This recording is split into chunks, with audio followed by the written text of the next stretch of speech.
여러분 안녕하십니까? 프레스룸 라이브 오늘은 이 소식부터입니다. 비상계엄 옹호 발언으로 논란이 됐던 강준욱 대통령실 국민통합비서관이 오늘 자진 사퇴 의사를 밝혔습니다. 강선우 여성가족부 장관 후보자에 대해서는 대통령실은 오늘 중에 청문보고서 재송부를 요청한다고 하는데요. 대통령실에 나가 있는 선한빛 기자 연결해 보겠습니다. 선 기자, 조금 전에 강 비서관 사퇴 소식이 전해졌는데 자세한 내용을 좀 들려주시죠. 네, 과거 자신의 저서와 발언 등에서 여러 논란을 일으킨 강준욱 대통령실 국민통합비서관이 자진 사퇴합니다. 강 비서관은 오늘 오전 대통령실로 출근해 자진 사퇴 뜻을 밝혔습니다. 강유정 대통령실 대변인은 강 비서관이 자진 사퇴로 자신의 과오에 진심으로 국민의 사과를 전하겠다고 밝혔고 대통령은 이를 수용했다고 말했습니다. 강 비서관은 앞서 지난 3월 출간한 자신의 저서에서 12.3 비상계엄을 옹호한 사실이 알려지고 또 5.18 민주화운동을 폄하했다는 논란까지 불거지면서 여권에서도 강한 사퇴 요구를 받았습니다. 강유정 대변인은 후임 비서관에 대해서 이재명 정부의 정치 철학을 이해하고 또 통합의 가치에 걸맞는 인물로 보수계 인사 중에서 임명할 계획이다라고 설명을 했습니다. 보좌진 갑질 의혹이 불거진 강선우 여성가족부 장관 후보자에 대해선 대통령실이 오늘 중 국회에 인사청문 경과보고서 재송부를 요청할 계획입니다. 재송부를 요청할 때 10일 이내 기간을 설정하도록 되어 있는데요. 강유정 대변인은 아직 정해지진 않았지만 아마도 10일 기간으로 정해서 재송부가 이루어질 거라고 설명을 했습니다.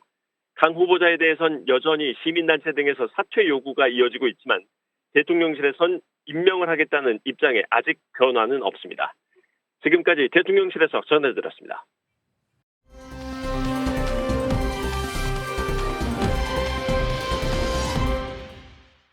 네, 이어서 5분 만에 알아보는 오늘의 경제 흐름 뉴스 라이브 함께합니다. 오늘도 뉴욕의 밤으로부터입니다. 2분기 기업 실적 발표를 앞두고 낙관론이 감돌았는데요. S&P 500과 나스닥은 다시 한번 최고점을 찍었습니다. 8포인트 올라서 6,300 처음으로 돌파했고요. 78포인트 오른 나스닥은 2974, 6거래일 연속 최고치를 경신했습니다. 시장 예상을 넘어서는 깜짝 실적 발표들이 이어지면서 빅테크 실적에 대한 기대감도 커지는 중인데요. 다만 막판에 차익 실현 매물도 나왔고 고점 부담도 좀 있었을까요? 네, 30개 우량주로 구성된 다우지수는 전날보다 19포인트 내려서 44,323 약보합으로 마감했습니다. 서울의 오전으로 연결을 해보면요. 나스닥 최고치 등 미국 주가 영향으로 장 초반 오름세가 보였는데요. 장중 연고점인 3,220을 넘어서기도 했습니다. 등락을 거듭하다가 저희가 업데이트한 수치는 3,201입니다. 코스피 기준이고요. 나흘째 상승 중인 코스닥은 현재 824 상승세를 이어가고 있습니다. 이어서 경제 기사들 살펴볼까요? 올해 1분기 소득 하위 10% 가구의 월 평균 적자 규모가 처음 70만 원을 넘어섰습니다. 통계청 자료인데요. 가구당 월 평균 흑자액은 127만 9천 원으로 더 늘어났지만 소득 하위 계층은 더 어려워졌습니다. 내수 부진 등으로 소득은 줄어들고 있지만 필수재적 소비는 줄이기 힘들어서 살림살이가 어려워졌다는 분석이 나옵니다. 근무 시간을 일주일에 나흘 또는 4.5일로 줄이자는 논의가 한창이죠. 과연 업무 환경 개선으로 이어질 수 있을 것인가? 실제로 그럴 수 있다는 연구 결과도 나와 있습니다. 미국의 한 연구팀이 6개 나라 140여 개 업체를 대상으로 반년간 실험했는데요. 업무 수행 향상, 피로 감소 등으로 번아웃은 줄고 직무 만족도와 신체 정신 건강은 개선되는 효과를 봤다고요. 물론 해외 사례고 연구의 한계도 있지만요. 주 4일째 담론을 박이 뜨거운 상황에서 이런 연구 결과도 눈길을 끌고 있습니다. 휴가철입니다. 다들 어디로 떠날 계획이신가요? 인천공항 이용객 수가 사상 최다를 기록했다는 소식 전해드렸었죠. 실제로 해외여행보다 국내 여행 만족도가 좀 떨어진다는 설문조사 결과가 나왔습니다. 주로 높은 관광지 물가라든지 특색 있는 콘텐츠 부족, 관광지의 일부 지역 집중 등에서 아쉬움을 느꼈다는데요. 자연경관 면에서도 많은 응답자들이 해외여행에 손을 들어줬습니다. 관광 당국과 지자체가 할 일이 있겠지만요. 실제로 잘 알려지지 않은 아름다운 국내 명소도 많습니다. 저희도 조만간 하나하나 소개를 해드리도록 하겠습니다. 뉴스라이브 마지막으로 이 소식입니다. 배우 김남길 씨가 주연을 맡은 한 OTT 시리즈가 공개를 앞두고 있는데요. 돌연 이 예정된 생중계 이벤트를 취소했습니다. 그 이유가 공개되진 않았지만 총기 액션을 다루는 작품인 만큼 이 사건 때문일 거란 해석도 나오고 있습니다.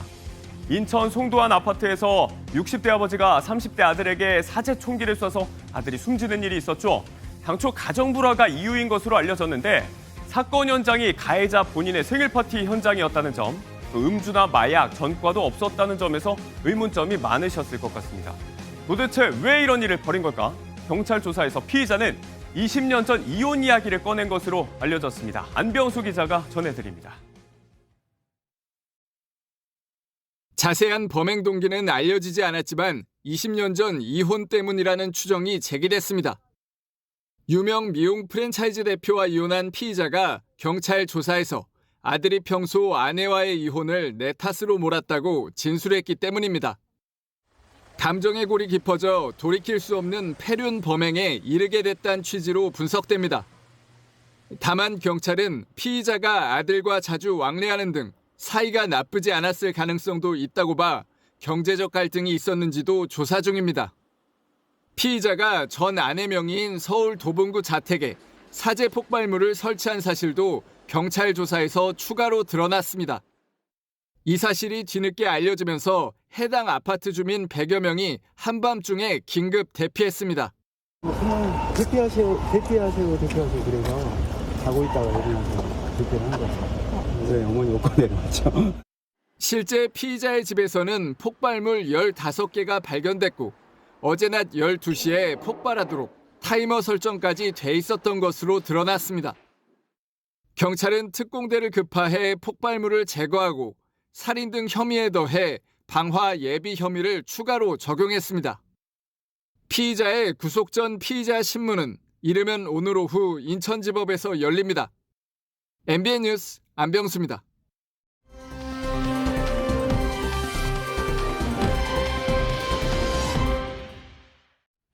네, 경제 라이브입니다. 경제 현안에 대해서 깊지만 쉽게 전해드리도록 하겠습니다. 오늘 오신 분들 소개해드리겠습니다. 주원 현대경제원 경제연구실장 그리고 박시동 경제평론가 함께하셨습니다. 안녕하세요. 안녕하세요. 네, 오늘은 미국이 말한 관세 협상 데드라인 D-10일입니다. 우리 정부는 막바지 협상을 위해서 총력전을 펼치고 있는데요. 조금 전 나온 속보 먼저 전해드리도록 하겠습니다. 오는 25일 한미 2+2 통상 협의를 제기한다고 합니다. 조금 전에 대외경제장관 회의가 있었는데요. 여기서 나온 내용 들어보시겠습니다. 지금 8월 1일까지 시간이 남지 않습니다. 많이 남아있지 않습니다. 저와 통상교섭본부장이 미국의 재무장관 또 미국의 USTR 해서 2+2로 25일 날 회의를 하는 걸로 확정이 되었습니다. 그리고 또 외교부 장관님이나 산업통상자원부 장관님도 각각의 카운터 파트와 회의를 하기 위해서 지금 아마 빠르면 이번 주 해서 최대한 빨리 미국으로 가서 또 미국도 설득하고 이렇게 할 계획으로 했습니다. 자세한 그 논의 내용에 대해서는 저희들 전략이기 때문에 말씀 못 드린 점을 양해해 주시기 바랍니다. 네, 구윤철 경제부총리는 이 통상교섭본부장과 함께 2+2 통상협의에 나선다고 합니다. 25일인데요. 실장님, 산업부 장관이 아니고 통상교섭본부장이 같이 갑니다. 뭐 의미가 있을까요? 원칙적으로 통상교섭본부장이 가는 게 맞고요. 왜냐하면 네. 그쪽에는 이제 재무장관 플러스 USTR, 미국 무역대표부 대표가 나오기 때문에 네, USTR이 그렇죠. 그러니까 우리나라로 치면 네. 통상교섭본부거든요. 네. 그렇게 하는 게 맞는 것 같고 또 네. 이제 여안구 본부장이 꽤 오래전부터 계속 협상을 해왔잖아요. 네. 그러니까 낯익은 게 좋은 거죠. 미국의 입장에서도. 네, 네. 그리고 자기들만의 또 미국 정부나 한국 정부에 못 밝혔던 그러니까 왜냐하면 실무진이라고 한다면은 네. 실무진끼리 이렇게 얘기하다 보면 이거는 이런데 너 어떻게 생각하냐는데 위에는 보고하지 마. 그런 그런 얘기들이 것들이 있을 오가나요? 수 있군요. 네. 그럴 수 있으니까 네. 당연히 우리 통상교섭본부장이 가는 게 맞는 것 같고 산업부 장관 통상교섭본부장 우리 차관급이라고 얘기를 하잖아요. 네. 그게 격이 떨어진 게 아니고 그렇게 가는 게 원래 맞습니다. 네, 알겠습니다. 오늘 그 대외경제장관 회의를 한 건데 여기 모습을 보니까 관계부처 장관들과 인식을 공유하고 전략도 논의했다고 했는데 여기서 여러 장관들의 모습도 보였어요. 자, 외교부 장관, 뭐 산업부 장관의 농식품부 장관도 보였는데 좀 해석할 부분이 있을까요? 아, 그게 이제 그 우리 쌀 시장, 그다음에 네. 소고기 같은 경우 미국산 소고기를 지금 원령 30개월 이상은 수입을 못 하는데 그거를 요구한다고 우리가 간접적으로 지금 알려져 있거든요. 미국 네. 측에서. 네. 그런데 이게 이제 문제가 됐던 게 농식품 장관한테 하고는 협의 없이 패싱을 했다. 우리 그 교섭하는 사람들이 네. 그게 이제 언론에 많이 지금 들어와 있으니까 네. 이런 이제 관계장관 회의할 땐 당연히 들어와야 되는 거고 농식품 장관이 들어왔다면 미국에서 요구하는 건 명확합니다. 농산물하고 축산물 개방은 확실히 명확한가요? 들어간다. 아. 걔네들이 요구하는 게. 왜냐하면 그걸 요구하지 않으면 들어갈 이유가 하나도 없죠. 예. 그래 그게 사실은 지금 우리나라로 치면 다른 미국에서 요구하는 것보다는 이 부분이 상당히 좀 사회적으로 논란이 되고 민감하고. 왜냐하면 그렇죠. 네. 이게 우리 옛날에 언젠가요? 그 한미 FTA 처음 협정할 때도 네. 그때 노무현 대통령 때도 아무튼 농민단체들이 엄청난 반발을 했거든요. 그러니까 이 부분이 사실 우리나라 정부가 신경을 써야 될 부분인 것 같습니다. 네, 외교부 장관과 산업부 장관도 각각의 카운터파트랑 협의하기 위해서 또 이번 주 안에 빠르게 또 방미를 한다고 밝혔습니다. 거의 총 출동인데요. 지금 20일이었죠. 엊그제는 지금 위성락 실장 그리고 여야 의원 13명, 한미의원연맹 소속이라고 하는데 또 지금 현재 미국에 가 있어요. 바삐 움직이겠어요? 뭐 바쁘게 움직이는 게 맞습니다. 근데 이제 사실은 이 바쁘게 움직이는 가운데 예를 들어서 개별 이슈별로 예를 들면 외교는 외교, 뭐 농축산은 농축산 이렇게 개별 이슈별로 하는 협상이 우리한테 유리할 것이냐라고 봤을 때 사실은 미국의 상대방 카운터파트에게 유리하다고 보는 게 일반적입니다. 왜냐하면 한쪽에서 미국의 요구를 들어주면 어떤 다른 쪽에서는 또 약간 이길 수 있거든요. 그러니까 1승 1패 1무 막 이렇게 계속 갈 수가 있는 거죠. 네. 그런데 미국 입장에서는 자기네들의 우위에 있는 협상력을 가지고 일괄 타결하는 게 미국한테는 좋습니다. 그래서 좀 전에 말씀드린 그 2+2 채널이 복원됐다는 것은 네. 미국 입장에서는 일괄 조기 타결의 의지가 그만큼 강하다. 이렇게 봐야 그럼 되겠죠. 빨리 할 수도 있는 건가요? 이게 미국 입장에서는 서두르고 빨리 하자는 게 국익에 부합한다. 이렇게 보고 있는 겁니다. 우리나라 입장에서는요? 이게 제 입장에 우리나라 입장에서는 네. 지금 사실은 8월 2일까지 마지노선을 설정했는데 네. 우리 말고 그럼 다른 나라들이 다 마지노선 안에 협상이 될 것이냐. 글로벌 이야기에 보면은 브라질 같은 경우에도 일단 50% 상호관세에 대해서 즉각 반박을 하면서 네. 보복 조치까지 예정한다라고 해서 세게 저항하고 있거든요. EU도 미국이 내린 관세에 대해서 즉각 보복을 준비만 하고 살짝 유예한 상태에서 일단은 저항할 걸로 보입니다. 네. 이런 상황에서 우리만 먼저 타결하는 것이 국익에 부합하느냐라고 해서 저는 약간 보수적이에요.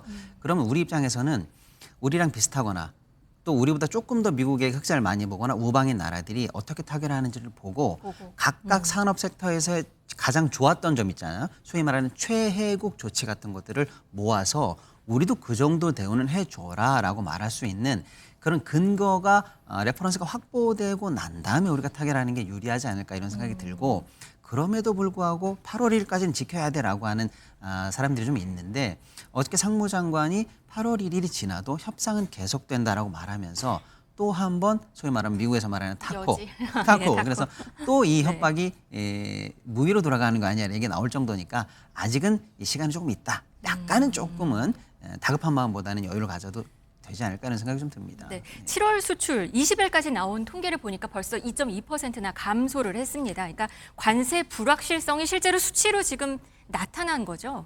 그렇죠. 지금 기본관세는 매겨지고 있고 네. 철강이나 자동차 같은 품목관세가 계속 들어가고 있어서 특히 이제 미국으로 가는 수출이 마이너스가 됐고요. 네. 그리고 중국도 마이너스가 됐고 아무래도 미중 간의 교역이 위축이 되면 우리가 중국을 경유해서 가는 수출도 이제 차단이 되거든요. 분명히 이제 수출 경기는 상당히 어려울 거고 그리고 8월 1일 날 이제 관세 협상 결과는 우리가 아직 예단하기는 어렵지만 네. 일정 부분 뭐 10% 이상은 분명히 우리가 받는 거 아니겠습니까? 그러면은 수출은 더더욱 어려워지는 거고요. 네. 다만 이제 우리 수출 기업들 중에 미국으로 가는 수출이 막히면 이제 다른 쪽으로 보면은 이제 뭐 유럽이나 이런 쪽 수출은 또 플러스가 나왔어요. 네. 그러니까 많이 수출 다변화라는 게 사실 뭐 1, 2년 안에 되는 건 아니거든요. 근데 우리 기업들이 보니까 많이 급한 것 같아요. 기업들이 워낙 먼저. 미국 네. 수출이 안 되니까 네. 빨리 돌리자. 그래서 그런 식으로 하면은 조금 뭐 마이너스 폭이 플러스로 좀 상쇄가 되겠지만 전체적인 수출은 앞으로 이제 시간이 가면 갈수록 이제 감소세를 지속할 걸로 생각이 됩니다. 방금 8월 1일까지 너무 서두를 필요 없다고 평론가님께서 말씀하셨는데 어떻게 보세요? 그것도 저도 전적으로 동의를 하고요. 왜냐하면 이게 USTR 미국 무역대표부 직원들이요. 제가 알기로는 100명이 안 돼요. 그런데 이제 관세 협상을 해야 될 국가들은 몇십 개국이잖아요. 그렇죠. 그죠? 다 상대를 해야 시간상으로, 되네요. 예. 네. 현실적으로 그 사람들도 지금 소위 이제 그 속된 말로 갈아넣고 있어요. 예, 엄청나게 열심히 하고 있거든요. 근데 그래도 사실 어렵고 그래서 모든 국가에 대해서 이렇게 진심으로 이렇게 하기가 좀 상당히 어려워서 또 이제 트럼프가 아시다시피 자고 일어나면 말이 바뀌잖아요. 네. 예, 그러니까 너무 빨리빨리 하려다 보면 오히려 우리가 템포가 꼬일 수가 있고 그리고 이제 아까 평론가께서도 말씀하셨는데 다른 나라를 보자라고 이제 하셨잖아요. 네. 저는 이제 다른 나라 중에서도 특히 일본과 어떻게 되는지를 봐야 될 것 같아요. 네. 그러니까 그 사람들이 그리고 트럼프가 어떻게 생각하냐면 모든 나라를 똑같은 선상으로 보는 게 아니고 예를 들어 동남아시아 국가군 한 그룹 그리고 뭐 유럽 쪽, 뭐 인도, 그다음에 남미 그리고 한국과 일본은 같이 보는 경향이 있어요. 왜냐하면은 네. 상황이 비슷하잖아요. 그죠? 미국에 수출하는 수출 품목도 비슷하고 안보 문제도 있고. 그래서 일본이 어떻게 하고 일본이 결과가 어떻게 되는지 예, 그거를 우리가 좀 예의주시해야 될 것 같습니다. 네, 한 열흘 일단 데드라인으로 정한 시간은 열흘 정도 남아 있는 상황입니다. 이번엔 오는 10월에 경주에서 열리는 에이펙 이야기 한번 해보도록 하겠습니다. 내일이면 이건 D-100일입니다.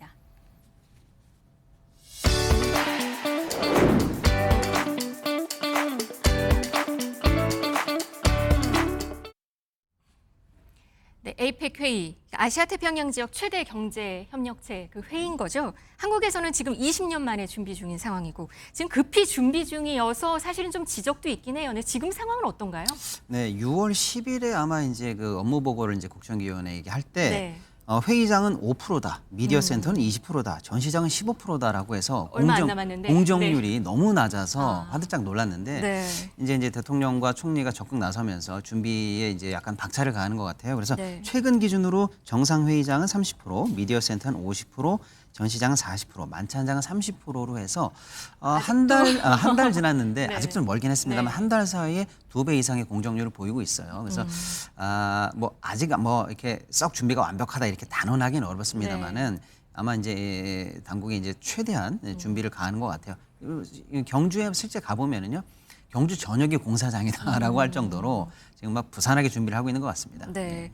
이재명 대통령은 SNS에 아까 잠깐 화면에 나왔는데요. 김민석 총리에게 이 경주 에이펙 이거를 좀 챙기라고 말을 했고요. 또 취임 후에는 김 총리가 한 2번 정도 여기를 찾은 것 같습니다. 현장 목소리 한번 듣고 오시겠습니다. 그 전에 에이펙과 획을 긋는 그런 에이펙이 되도록 인프라도 그렇고 프로그램도 그렇고 서비스도 그렇고 모든 것에도 획을 좀 긋자 이런 생각을 했는데 제가 오늘 이렇게 뵈니까 그 모든 것을 실제로 만드는 것은 사람이 하는 것이어서 성심을 가지고 저희가 다 대사다 생각하시고 도와주셨으면 좋겠습니다. 네, 정부가 신경을 지금 바짝 많이 쓰는 모습인데 신경 써야겠죠, 지금 상황이. 왜냐하면 이제 지금 새 정부 들어서 네.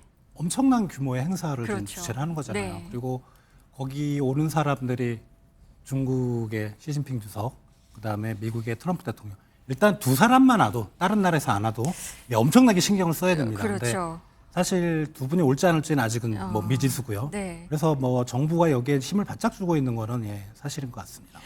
트럼프 대통령이 지금 올 것이냐 가능성이 높다라는 예측이 지금 나오고 있거든요. 실제로 올 수 있을 거라고 보세요? 일단은 미국 트럼프 행정부에서는 뭐 언급이 전혀 없고요. 그러니까 뭐 언론사, 네. 글로벌 언론사 쪽에서 이제 네. 그런 소위 말하는 소설을 쓰고 있거든요. 제가 보기엔. 그거는 아무도 모릅니다.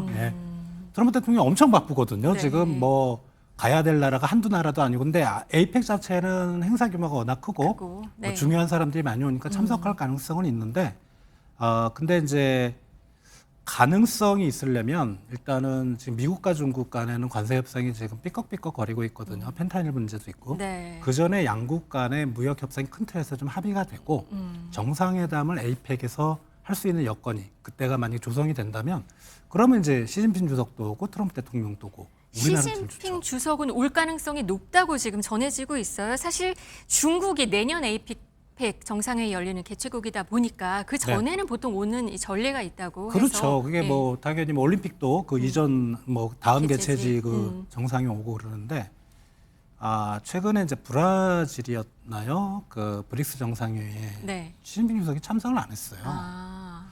그래서 왜냐하면 그게 이제 브라질 사실 의장국이긴 하지만 주도하고 있는 게 중국이거든요. 네. 근데 그 부분이 약간 좀 우려가 되는 포인트입니다.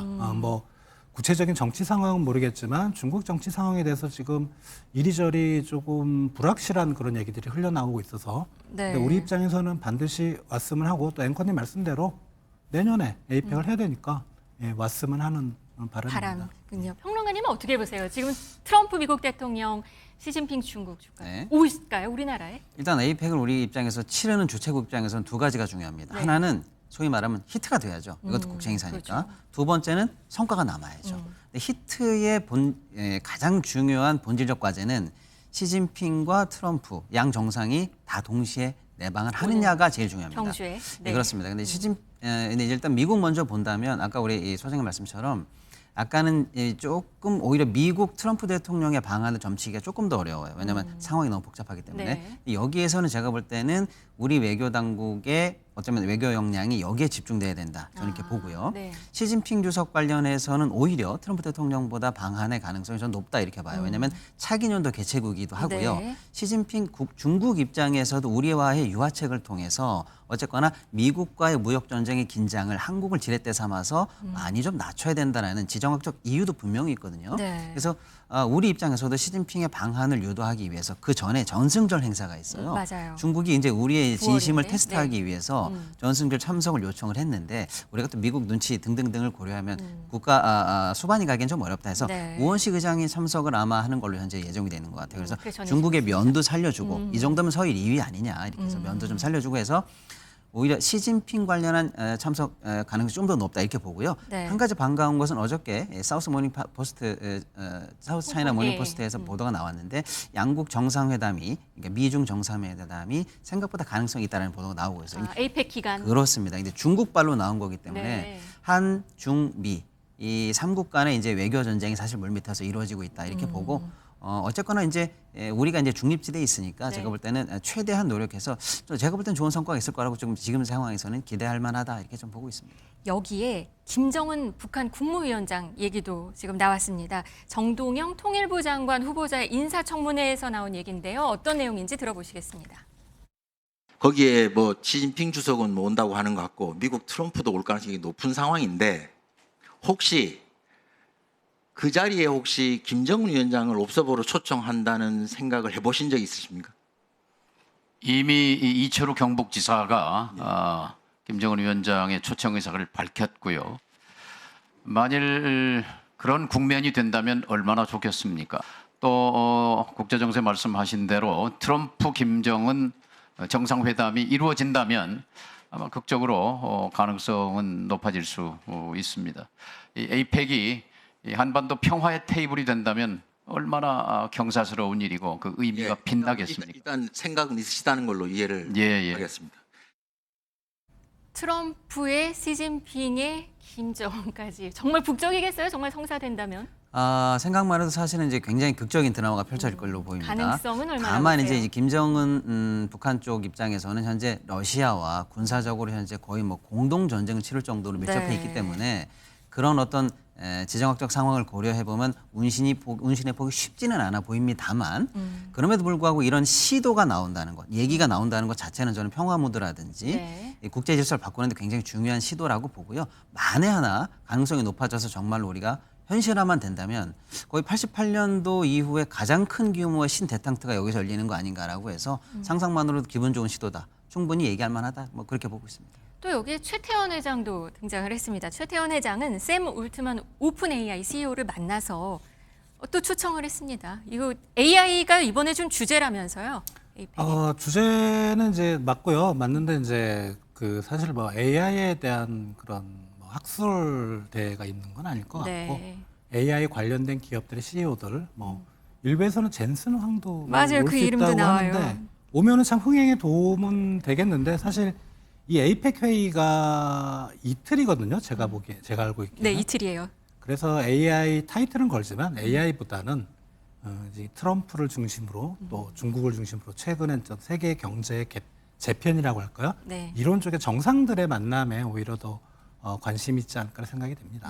평론가님은 어떻게 제 보세요? 입장에서는 이게 사실 민간 사이드에서 가장 중요하게 보는 파트예요. 사실 이제 AI가 뭐 지금 글로벌 경제에서 가장 중요한 화두고 네. 우리 입장에서도 앞으로 정부 5년간의 신성장 동력이고 국가 소버린 AI 사업 등등등 해서 굉장히 중요한 테마거든요.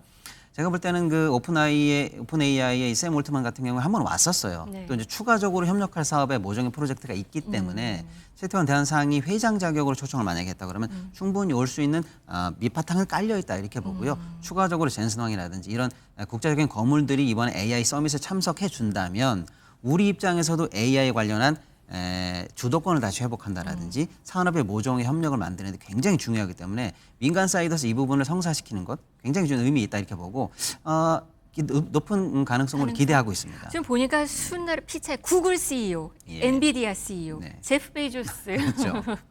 여러 빅샷들이 올 수도 있을 것이라는 그렇습니다. 추측을 네, 또 왜냐하면 하고는 있어요. 단순히 대한상이나 민간 사이드에서도 중요한 분이고 또 중요한 초청을 했습니다만 우리 정부가 AI 관련한 국정 과제를 삼고 있기 때문에 이분들한테도 올 수 있는 명분은 충분하다 이렇게 이제 보고 있습니다. 경제 에이펙 경제 효과는 어느 정도로 보세요? 규모는 좀 측정하기는 어려운데 지금 뭐 정상하고 그다음에 각국의 행정부 정상, 그다음에 기업인들 포함해서 한 3만 명 정도라 그래요.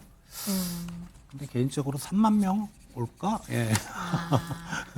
근데 뭐 이건 뭐 밝힌 거니까. 그리고 이제 네. 행사장 반경 3km 내 4,500개 숙소가 마련돼 있다고 하거든요. 네. 근데 그러다 보니까 이제 그걸 뭐 괜히 마련했겠어요. 사람들이 그만큼 오니까. 예.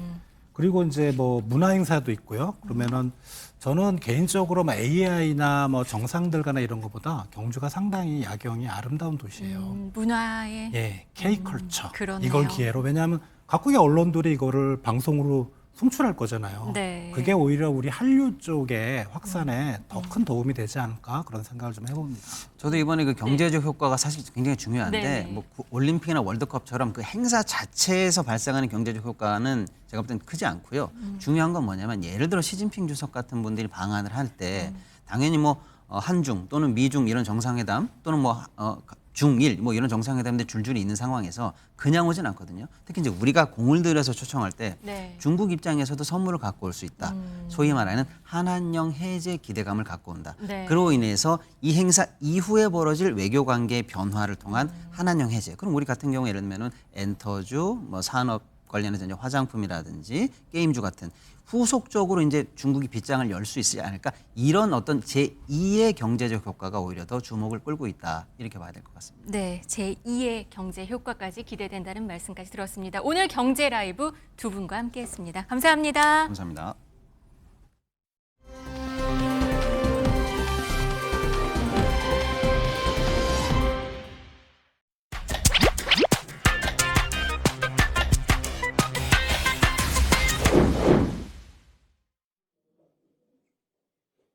네, 우리 사회에 가장 큰 영향을 담당하는 민생 그리고 경제 파트 맡고 계시는 의원님들 직접 찾아가 만나보는 시간입니다. 자, 오늘은요, 민주당에서 정책위 수석 부의장 맡고 계시고요. 또 당내 코스피 5천 특위 위원이시기도 합니다. 더불어민주당 이정문 의원님 만나러 바로 들어가 보겠습니다. 자료가 뭐 많습니다. 예. 네.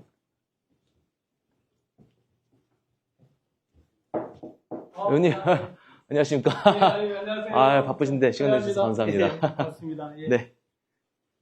이쪽 자리에 앉아주시면 될 것 같고요. 그래요. 오늘 오전에 원내대책회의 있으셨죠? 예, 하고 왔습니다. 아침에 지금. 하고 바로 오신 거예요? 예, 그렇습니다. 아, 진짜 예. 너무 바쁘신 시간을 또 쪼개주셨습니다. 아닙니다. 이렇게. 제가 항상 예. 개인적으로는 예. 저희는 기자니까 예. 원내대책회의 하실 때 예. 일방적으로 바라보고 있었는데 예. 드디어 이제 양방향으로 대화할 수 있게 돼서 예. 저도 더- 영광입니다. 아유 예. 제가 영광입니다. 예. 자 준비되셨으면은 예, 예. 저희 라이브 방송인 만큼 바로 인터뷰 시작해 보도록 하겠습니다. 예. 네.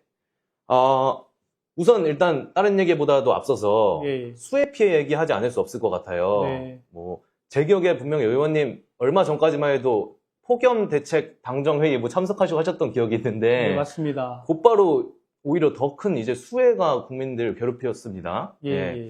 뭐 지역구 등 현장도 다녀오셨을 텐데 네. 직접 다녀본 현장 어떠셨나요? 예, 사실 2주 전만 하더라도 엄청 더워서 지난주에 부랴부랴 우리 당정 협의를 했었는데 맞죠, 또 예. 지난주 목요일부터 또 전국에 걸쳐서 폭우가 지금 몰아치고 있는데요. 그렇습니다. 사실 저희 지역구도 아주 큰 피해는 아니지만 뭐 교량이 파손됐다거나 예. 침수되는 그런 피해가 있어서 네. 저도 지난 4일 동안에 아. 2번의 현장 수해복구 공사를 갔다 왔고요. 아. 또 2번의 현장을 갔다 왔는데 생각보다 우리가 TV로 보는 것보다 사건 그 수해 현장은 너무나 좀 광범위하고 피해가 심하고요. 거기 이재민들도 많이 만나 뵀었는데 그분들께서 또 말씀하시는 내용이 이런 그런 수해 피해가 왜 이렇게 또 계속해서 반복적으로 일어나느냐에 대한 그런 말씀도 있으셨고 네. 또 이제 피해가 크다 보니까 아무래도 복구 인력이라든지 이런 부분이 좀 제대로 지원이 제때 이루어지지 못하는 거에 대한 그런 불만 그런 것도 있었고 무엇보다도 빨리 긴급하게 이제 특별 재난구역으로 지정이 돼서 네. 조속한 피해 복구라든지 지원이 이루어져야 한다는 그런 말씀들을 많이 하시는 걸 보았습니다. 네, 여전히 빠른 복구를 위한 예. 많은 조치들이 필요할 것 같습니다. 네, 그렇습니다. 네, 그런가 하면 정말 우여곡절 끝에 어제죠. 네. 이제 민생회복 소비 쿠폰이 이제 정부 여당이 추진하는 끝에 네. 시작이 됐습니다. 지급이. 네. 참 말도 많고 탈도 많았잖아요. 네, 그렇죠. 의원님도 같이 동참하셨을 텐데 추진에 개인적으로 어떻게 보셨나요? 글쎄, 어제 첫날인데도 불구하고 뭐 신청자들이 폭주했다고 지금 언론에서 보도가 나왔는데요. 네. 사실 민생 소비 쿠폰은 가계의 소득을 지원해서 소비를 진작시켜서 우리 음식점 등 그런 자영업자들로 하여금 그 매출을 일으켜서 우리 민생을 살리고자 하는 그런 취지입니다. 네. 과거 코로나 시절에도 기억하시겠지만 상생소비지원금이라고 해서 지원한 경우가 있었는데 네. 그때 KDI의 그 보고에 따르면 예. 한 165%의 그 소비 진작 효과가 있었다고 하고요. 또 최근에 국회 예정처에서도 네. 이번 추경의 그 경제 효과에 대해서 보고를 했는데 약 0.14에서 0.32%포인트의 경제 성장률 그 지원이 상승이 예상된다고 합니다. 그만큼 민생 소비 쿠폰은 우리 현재 이렇게 침체되어 있는 경제를 살리는 그런 마중물 역할을 저는 충분히 하리라고 이렇게 보고 있습니다. 네, 말씀만 들어봤을 때 저도 상당히 기대가 됩니다. 네. 앞으로의 효과 한번 지켜보겠습니다. 네. 그런가 하면 또 정책위에서 수석 부의장이라는 주요 직책 맡고 계시잖아요. 네, 그렇습니다. 진성준 정책위 의장님이랑 계속 활동하고 계신데 네. 최근에 이제 카운터파트가 바뀌었어요. 예, 국민의힘, 그렇습니다. 네, 예. 정책위 의장단이 바뀌었는데 첫 회동도 얼마 전에 하셨던 걸로 아는데 첫인상 좀 어떻게 바라보셨을까요?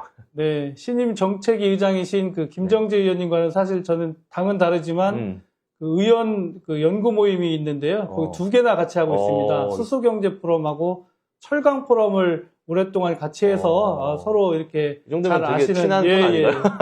또 김정재 의원님은 뭐 그 국민의힘에서도 손꼽히는 정책통이라고 알려져 있고 또 같이 일하고 계시는 김인혜 의원의 경우에도 정책위 수석 부의장하고 원내 정책 수석을 겸임하는 만큼 또 이렇게 능력이 출중하다고 제가 들었습니다. 네, 김은혜 의원님. 저희가 2주 전에 상견례를 했고요. 3주 전에 2주 전에는 그 실무선에서 여야 공통공약을 교환을 했고요.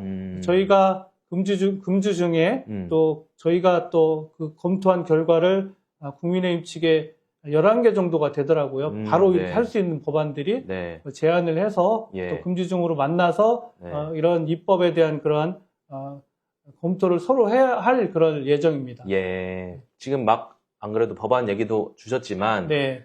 내일 있을 본회의에서 마침 또 이제 비쟁점 법안이라고 할까요? 네. 네. 좀 줄줄이 처리될 걸로 예상은 됩니다. 네. 뭐 법안이라는 게 사실 안 중요한 게 없잖아요. 그렇습니다. 하지만 의원님께서 판단하시기에 지금 시점에서 조금 더 내일 주목할 만한 법안이 있다면? 예. 물론 이제 2시에 있는 법사위 상황을 봐야 되겠지만 그렇죠. 특히 이번 폭우와 관련해서 예. 의미 있는 법안이 2개가 있는데요. 특히 이 법안은 농업재해보험법하고 농업재해대책법인데 예. 이 법은 과거에 이제 윤석열 정부 시절에 거부권이 네. 행사됐던 법안이기도 한데 네. 다행히 이번에는 여야 간의 합의 처리가 됐습니다. 네. 그 주요 내용은 그 보험에 가입하지 않은 농가라든지 또 보험에 가입할 수 없는 품목의 경우에도 네. 일정한 경우에는 그 피해 보상을 할 수 있는 그런 법이고요. 네. 또 이 예측 불가능한 이런 자연재해의 경우에 보험금을 지급받은 경우에 네. 또 보험을 가입하는 경우에는 할증이 붙었었거든요. 네, 그동안에는. 네. 근데 이게 좀 불합리하다는 그런 비판이 있어서 이런 예측 불가능한 그런 자연재해의 경우에는 보험료를 할증할 수 없도록 하는 그런 의미 있는 법안이 아마 내일 여야 합의로 네. 통과가 될 것 같습니다. 네, 내일 본회의도 잘 지켜보겠습니다. 예. 잠깐 시간 내서 전당대회 얘기도 해볼게요. 네, 그렇습니다. 아직은 초반입니다, 사실. 네. 하지만 예상했던 것보다는 정청래 네. 의원님과 정청래 후보와 박찬대 후보의 격차가 조금은 벌어져 있는 모양새예요. 예. 개인적으로 판단하실 때는 어떻게 초반 판세 분석하시나요? 아직은 사실 초반이고요.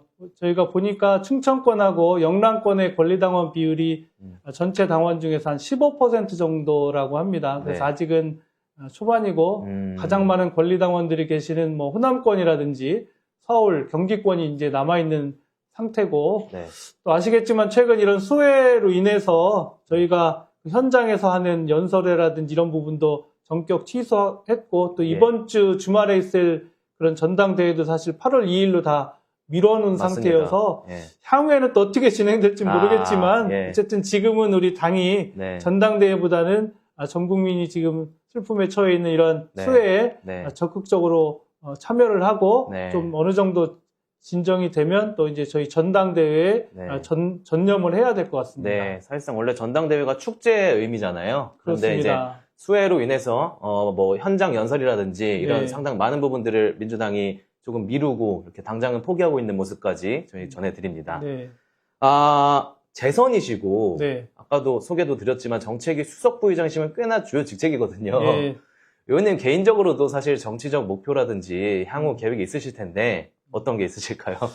일단은 뭐 네. 저희가 임기가 네. 정책위 이장님하고 제가 차기 당대표 선출될 때까지 지금 일을 해야 되는 건데 네. 사실 그동안 정책위 수석부의장으로 있으면서 제가 이제 집이 천안인데요. 매일 아침 첫 회의가 있으니까 매일 아침 출퇴근을 하냐고 좀 많은 노력을 했는데 맞습니다. 이제 임기를 마치게 되면 그동안 또 지역구 활동에 어떻게 보면 조금 소홀했던 그런 부분도 있어서 또 저희 천안 같은 경우도 수해 피해가 있고 충남의 경우에도 있으니까 예. 그런 피해 부분을 많이 좀 도와야 될 것 같고요. 예. 또 제가 요즘 할 일이 많은 정무위원회 또 의원이기도 해서 온라인 플랫폼법이라든지 소상공인과 관련된 그런 법안들이 많이 있어서 네. 그런 본연의 업무인 그런 국회의원으로서의 네. 입법 활동에 앞으로 매진을 해야 될 것 같은 네. 그런 생각이 들고 또 내년이 이제 지방선거가 맞습니다. 있어요. 네. 그래서 우리 또 지역구에 있는 시도의원님들이라든지 시장, 도지사님들이 또 내년에 당선될 수 있도록 또 지역에서도 그런 저변을 넓히는 그런 활동도 앞으로 더 열심히 해야 될 것 같습니다. 정책위에 이렇게 쏟고 계시던 거를 이제 앞으로는 각종 상임위, 지역구 여러 곳에 이제 분배해서 또 에너지를 활용하실 계획까지 들어봤습니다. 저희가 뭐 단골로 마지막에 하는 질문입니다. 좀 분위기 환기 차원에서 드리면데 의원실에서 소개해 주실 만한 아이템이나 이런 거 있으신가요? 취미라든지. 예. 그래서 제가 뭐 좀 곰곰이 좀 생각을 해봤는데 이거 오, 야구공이네요. 예, 야구공입니다. 오, 네. 예, 제가 졸업한 고등학교가 뭐 야구를 잘하는 학교인데요. 예, 뭐 이름만 들으면 알만한 학교인데 2022년도에 새로운 대회가 생겼습니다. 그래서 대회가 생겼는데 그 초대 대회를 우승을 했고 또 제가 우연히 또 그 대회를 직관을 했고 그때 이제 뛴 그 후배님들이 여기다 사인을 해가지고 여기다 이렇게 사인볼. 사인볼을 받아서 또 저희 의원실에 이렇게 모셔다 놓고 있었는데요. 아이고. 사실 제가 국회의원이 되기 전까지는 네. 뭐 야구를 좋아해서 네. 뭐 대전구장이라든지 이런 데를 많이 다니긴 했는데 의원이 네. 되다 보니까 네. 사실 많이는 거의 이제 가지 못했죠. 네. 대신 이제 TV로 하이라이트 위주로 예. 보고 있는데 최근 또 제가 응원하는 팀이 막 네. 9연승도 달리고 해서 너무 이렇게 즐겁게 네. 틈틈이 네. 예, 하이라이트 위주로 이렇게 네. 보면서 또 머리도 식히고 스트레스도 해소하면서 그렇게 지내고 있습니다. 저도 야구 좋아하다 보니까 팀 이름 말씀 안 하셔도 무슨 팀인지 알겠네요. 예. 저도 함께 응원하고 있습니다. 예, 고맙습니다. 의원님 오늘 말씀 정말 감사했고요. 네. 마지막에 제가 화이팅하자는 차원에서 예. 이정문 하면 화이팅하고 마무리하겠습니다. 예. 자, 이정문 화이팅! 감사합니다, 의원님. 예, 고맙습니다. 네. 네, 더불어민주당 이정문 의원님과 말씀 나눠봤습니다. 더 만날 의원이 없을 때까지 저희 국회 라이브는 앞으로도 계속됩니다. 많은 관심 부탁드리고요. 지금까지 저는 정태웅이었습니다.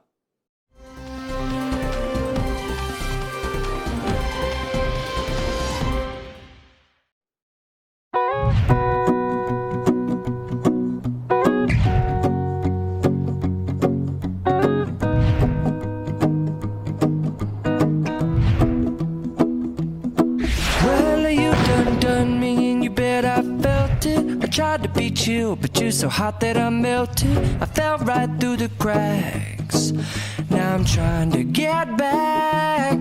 Before the cool done run out, I'll be giving it my bestest. And nothing's gonna stop me but divine intervention. I reckon it's again my turn to win some or learn some. But I won't hesitate no more, no more.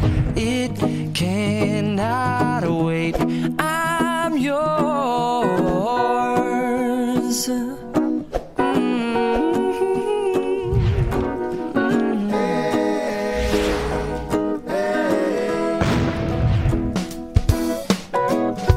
We'll open up.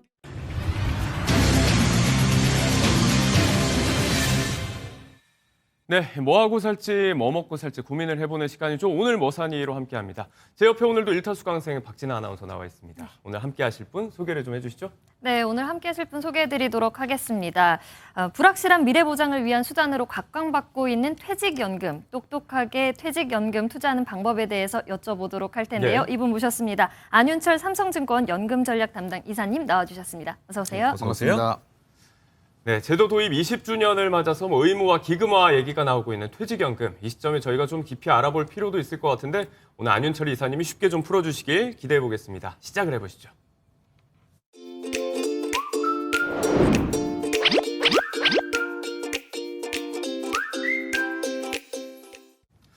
네, 앞서 말씀드린 대로 지난 2005년 12월에 도입된 이래로 퇴직연금 제도가 20주년을 맞았습니다. 노후 대비, 은퇴 이후를 대비하기 위한 차원인데 일단 뭐 가입이 된 상태로 회사를 계속 다니고 있으면 금액은 계속해서 누적이 되는 거니까 지금 적립액이 400조를 넘어섰다고 하더라고요. 네, 뭐 적립금이 느는 게 확실히 체감이 되고요. 예. 작년 말 기준으로 400조를 돌파했고 사실 6월 말 기준으로 보면 거의 450조 육박합니다. 예. 그렇군요. 450조. 시장이 굉장히 커져 있는 상황인데 일단 뭐 각각의 유형 방식도 좀 다르잖아요. 크게 뭐 세 가지, 뭐 DB형이다, DC형이다, IRP형이다 이렇게 이야기를 많이 하는데 많은 분들께서 그래요. 이게 회사가 퇴직연금 가입하라고 해서 하긴 했는데 뭐 세 가지가 어떤 형태인지 이게 각각이 무슨 방식인지도 잘 모르겠고 내 연금이 어디에 속해 있는지도 모른다는 분들도 많이 계세요. 이거 좀 알기 쉽게 설명을 좀 해주실 수 있을까요? 예, 뭐 DB는 아까 영상에도 나오던데요. 회사에서 이제 퇴직연금을 이제 사회 적립하고 예. 퇴직하는 시점에 확정된 방식으로 이제 근로자한테 돌려주는 이제 그러한 방식이고요. 최근에 이제 적립금도 많이 늘고 있는 이제 DC 같은 경우는 네. 회사가 매년 정해진 금액, 대체로 한 12분의 1 정도 됩니다. 12분의 1 정도를 계좌에 넣어주면 근로자가 예. 이제 스스로 알아서 운용하고 향후에 이제 그 수익에 따라서 퇴직급여를 받는 방식입니다. 네. DBDC하고는 다르게 이제 개인형 IRP라고 해서 이제 간단히 얘기하면 IRP라고 설명드릴 건데요. 근로자가 직접 뭐 퇴직금을 받을 수 있고 본인이 추가적으로 노후 준비를 위해서 세액공제 금액을 납입할 수도 있고 뭐 상품도 다양하게 뭐 예금, 펀드, ETF 등 다양하게 운용할 수 있어서 네.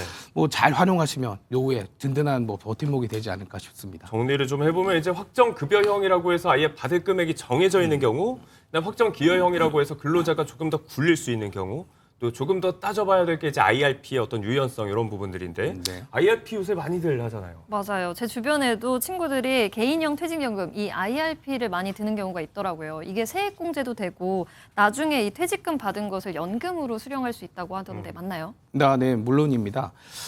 사실 IRP가 기본적으로 이제 퇴직금을 수령하는 계좌이긴 한데 예. 여기에 아까 말씀드린 대로 본인이 노후 준비를 위해서 이제 세액공제 금액을 납입할 수 있습니다.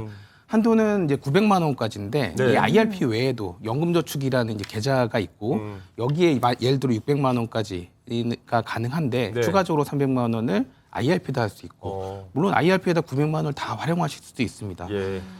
사실 소득 공제율은 이제 당연히 좀 소득에 따라 다르고 아무래도 이제 저소득인 분들이 더 많은 공제율 5,500만 원을 기준으로 네. 16.5%까지 받고 그 이상은 13.2%의 세액공제를 받을 수가 있습니다. 기준이 이제 연봉인 거죠? 5,500만 원. 총급여 기준이고 연봉으로는 조금은 한 기준 한 4천만 원대 정도 됩니다.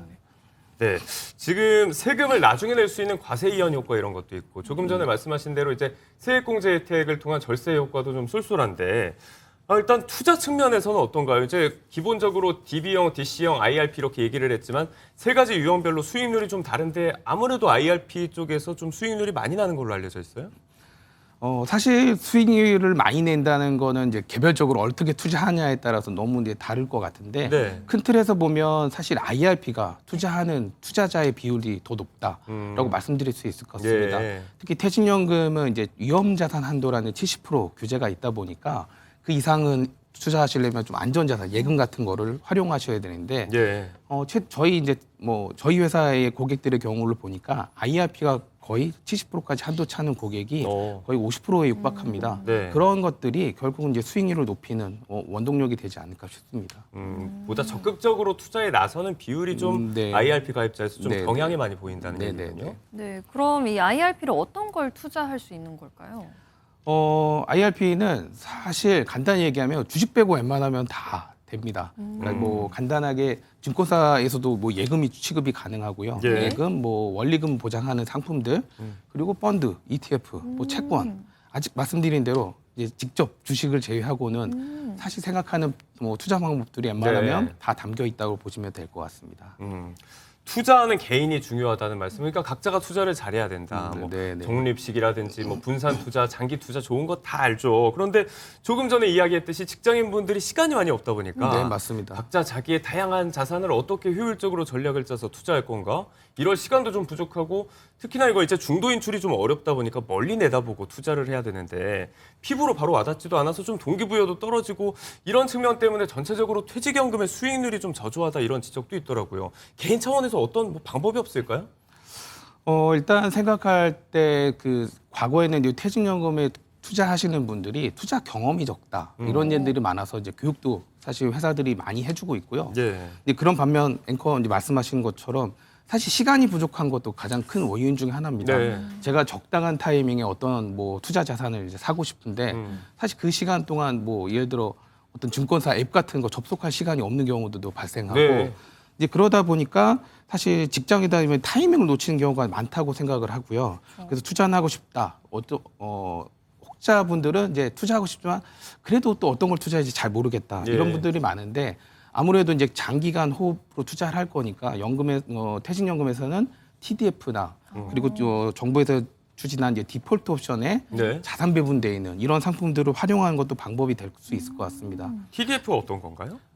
TDF는 사실 자산 배분되어 있는 어떤 생애 주기형 펀드라고 이해하시면 되고요. 네. 젊었을 때는 앞으로도 투자의 기간이 많고 혹시 손실이 나더라도 회복할 시간이 충분하다 보니까 주식 비중을 좀 높이 가져가다가 젊을 때는. 은퇴 시점이 가까울수록 네. 이제 그런 비중을 좀 낮추고 안전하게 운용하는 이런 방식의 상품입니다. 네. 그리고 타겟 데이트 펀드라고 해서 예, 맞습니다. 네. 그리고 뭐 말씀드린 김에 이제 디폴트 옵션이 이제 뭐 TDF를 이제 편입하는 경우도 많이 있고요. 그래서 디폴트 옵션을 활용한 것도 하나의 이제 방법인데 디폴트 옵션은 사실 사전에 이제 지정하면 본인이 뭔가 나중에 이제 아까 뭐 입금은 됐는데 예. 아차 놓치고 이제 투자를 못할 경우에 자동으로 투자하게 하는 어떤 장치들이 있습니다. 네네네. 그래서 미리 정해둔 상품으로 알아서 굴러가도록 하는 방법이고 사실 별도로 매수도 하실 수 있으니까 네. 잘 활용하실 수 있는 어떤 뭐 수단일 것 같습니다. 방식을 좀 바꿀 수 있다는 거죠. 네, 이제 네, 네. 타겟 데이트 펀드는 조금 전에 말씀하신 거 생애 주기별로 어떤 네. 그 채권이라든지 주식이라든지 이런 비율들을 좀 조정해서 은퇴 시점에 맞게 좀 조정을 해준다는 얘기고 디폴트 옵션은 이제 그 도입이 된 부분이잖아요. 워낙에 수익률이 떨어진다 이런 이야기 때문에 다만 이 도입된 취지와는 좀 다르게 일단 그런 얘기를 들었어요. 한국과 일본만 여기에 지금 원리금 보장 상품, 예금 같은 것들이 포함이 되어 있는데 아무래도 이제 설명을 들을 때는 뭐 초저위험, 저위험, 중위험 이런 식으로 설명을 듣다 보니까 사람 마음에 아무래도 위험하다 그러면 좀 움츠러들게 되고 본능적인 위험 어떤 회피 심리 때문에 좀 원리금 보장 상품이라든지 좀 안전한 방식을 택하다 보니까 수익률이 좀 안 나온다 이런 얘기도 있더라고요. 사실 정말 성향에 따라서는 투자가 나에게 맞지 않다 이런 분들도 있을 수 있으니까 이제 예. 초저위험을 선택하는 분도 분명히 있을 겁니다. 근데 사실 이제 투자를 하려면 말씀드린 이제 투자 그 성향에 따라서 저위험, 중위험, 고위험으로 이제 골고루 또 상품은 있는데요. 네. 당연히 본인의 투자 성향을 좀 체크해보고 그에 따라서 맞는 상품을 이제 선택하면 좋은데 그 과정조차 좀 그러니까 귀찮고 예. 불편하신 분도 아마도 있는 것들이 원인이 아닐까. 뭐 제가 알기로는 앞으로는 그래도 투자형이 좀 많아지는 그런 방향으로 뭐 네. 제도 개선도 좀 많이 이루어지지 않을까 기대하고 있습니다. 네. 그리고 요즘에는 챗 GPT나 AI가 유행을 하잖아요. 그래서 한 기사를 보니까 내 퇴직연금 운용도 AI가 대신해 줄 거다 이런 얘기가 있더라고요. 네. 실제로 이게 가능하고 이루어지기도 하나요? 예, 최근에 이제 퇴직연금에서는 이제 그 로보 어드바이저 1인명 투자가 가능하게 됐습니다. 네. 뭐 말 그대로 로보 어드바이저로 하면 로봇하고 네. 어드바이저, 뭐 조언하는 이런 게 결합된 건데 쉽게 말해서 사람이 아닌 이제 컴퓨터가 알고리즘으로 네. 이제 운영하는 방식입니다. 뭐 당연히 좀 장점이 있습니다. 사람이다 보면 뭐 심리에 따라서 조금 불편하고 지금 이 타이밍에 들어가도 되나 하는 그런 어떤 심리적인 직관과 어떤 네. 감정을 좀 배제하고 하는 그런 고도화된 이제 알고리즘으로 활용하기 때문에 뭐 자단하는 방법으로 좀 많은 또 대안이 될 수 있을 것 같습니다. 사람의 개입을 좀 최소화한다는 방향으로 알고 있는데 네. 그렇다면 이제 뭐 고객의 성향 파악부터 해서 네. 뭐 전략을 짜고 매매하고 이 모든 걸 다 AI가 하는 건지 사람은 전혀 개입이 안 되나요? 그 과정에서? 기본적으로 처음에 세팅을 하는 단계에서는 사람이 어떤 방향으로 해야겠다는 있겠죠. 네. 다만 이제 운용하는 데 있어서 그런 세팅된 그 아까 말씀드린 어떤 직관과 어떤 심리적인 부담을 제거하고 운용한다는 게 이제 가장 특징이 될 것 같습니다.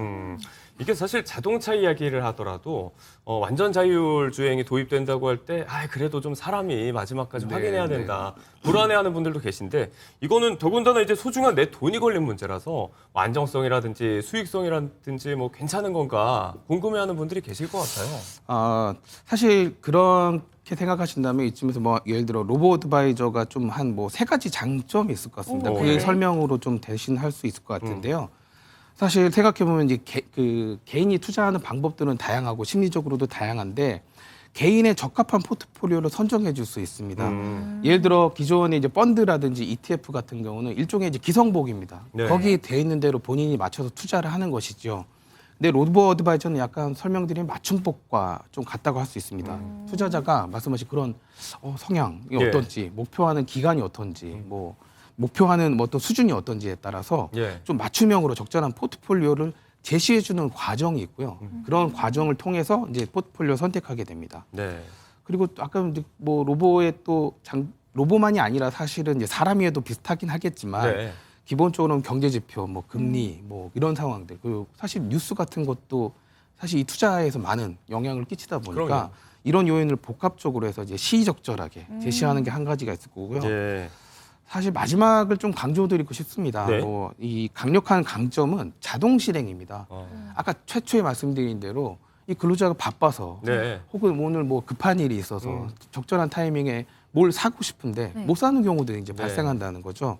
그래서 이런 심리적인 편향이라든지 혹시는 이게 손실이 좀 많이 나고 있는데 빨리 뭐 손절을 할 수도 있고 이런 경우 잘 못 벗어나게 되는데 이런 거를 이제 오류 없이 뭐 그러니까 적절한 시간에 뭐 주문 실수도 없이 네. 잘 해준다는 게 큰 장점일 것 같습니다.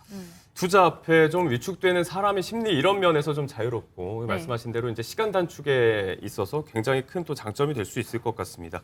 로보 어드바이저 얘기도 해봤고요. 이런 얘기도 한번 짚어볼게요. 바로 어제 나온 소식인데 지금 기존에 가입해서 운영되고 있던 퇴직연금을 좀 옮기고 싶다. 다른 은행이나 증권으로. 이게 지금 가능해지도록 하는 게 작년 말부터 지금 도입이 됐던 실물 이전 서비스인데 그전까지는 좀 절차가 복잡했잖아요. 이게 맞습니다. 지금 사전에 좀 정보를 알아볼 수 있도록 어제부터 서비스가 개시가 됐다고요? 네, 말씀해주신 실물 이전 사전 조회 서비스는요, 21일인 어제 도입이 돼서 개시가 됐습니다. 이 퇴직연금 가입자가 보유 중인 상품을 매도나 또 이 해지하지 않고 다른 금융회사로 이전할 수 있는 제도인데요.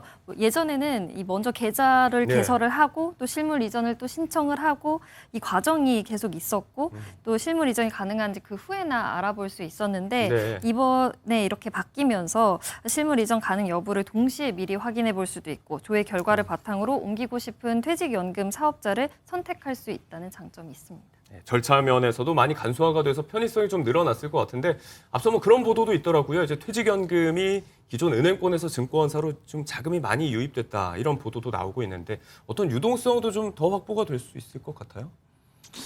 사실 유동성 측면보다는 이제 아까 말씀드린 증권, 그러니까 은행은 좀 안전한 거고 있고 증권은 좀 위험한 걸 취급한다는데 사실 은행, 보험, 증권사 웬만하면 사실 상품 구성이 비슷합니다. 다만 이제 한 가지 차이는 이제 증권사의 ETF 최근에 이제 투자 많이 하시고 실시간으로 할 수 있다는 매력이 사실 가장 크게 작용해서 좀 증권사로 많이 근로자들, 가입자들이 옮겨오시는 것 같습니다. 네, 그런 면에서 좀 이제 선택을 하고도 이동하기에도 용이한 부분들이 좀 있을 것 같고요.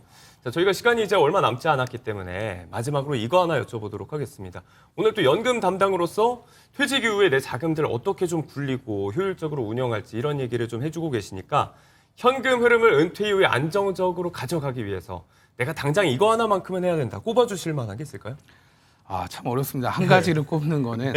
근데 당장은 사실 오늘 이제 퇴직연금 얘기를 하고 있는데 아직도 사실 연금 계좌가 없으신 분도 있습니다. 당장은 해야 될 일은 계좌를 당연히 만들어 보고 좀 운용해 보시고 점검도 해 보시고 소액이지만 뭐 꾸준하게 시의적절하게 리밸런싱도 해보고 사실 그 습관인 것 같습니다. 조그마한 돈도 납입해보고 거기서 적절하게 분산하는 그런 훈련들이 되어 있어야 나중에 목돈이 되어도 그걸 충분히 운용하는 노하우를 좀 습득할 수 있기 때문에 소액이라도 꼭 자동 적립도 해보시고 열심히 리밸런싱도 해보시고 부족하다면 아까 로보 같은 도움도 받아보시고 그러면 좋을 것 같습니다. 요약을 하자면 뭐 일단 행동에 나서라. 그래야 습관이 되고 유의미한 흐름이 만들어질 수 있다라는 얘기였습니다. 자, 오늘 머사니는 퇴직연금 제도 도입 20주년을 맞아서 삼성증권 안윤철 이사님 모시고요. 퇴직연금에 대해서 깊이 있게 한번 짚어봤습니다. 오늘 좋은 말씀 고맙습니다. 네, 감사합니다.